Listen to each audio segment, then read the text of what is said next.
Tingnan niyo naman ang pagbibilang ko kung anong ginagawa ni Miming. Oh.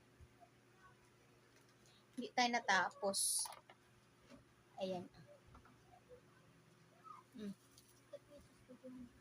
Ano yan? Ano? Bakit? Bakit? Tingnan nyo, hindi tayo natapos sa pagbibilang. No? Nakahawak pa. O, nakahawak pa sa didi ko. Ayun na, umalis na siya.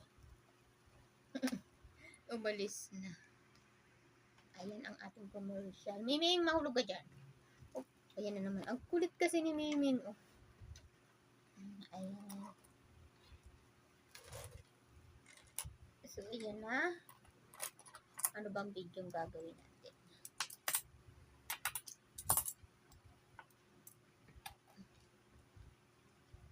Ayun, ano tayo kasi, nag-chat yung kapatid ko.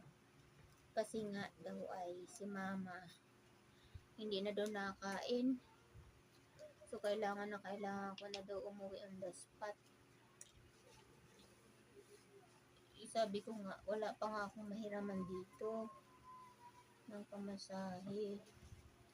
Kasi syempre nga, ang dami ko din ditong bayarin. Baka maputulang kami ng ilaw pag di ako nakabayad. Sabi ko, marami naman sila. Sabi ko, marami naman kayo dyan. Kayo na muna. Kasi pag mayroon na ako, baka itong darating na 17 siguro kasi tutulong din yung isa kong ate, yung nasa Marikina. Tutulong din siya. Naantay ko nga siyang umuwi. Naantay ko siya bago ako umuwi kasi sahod niya ay, wait lang guys.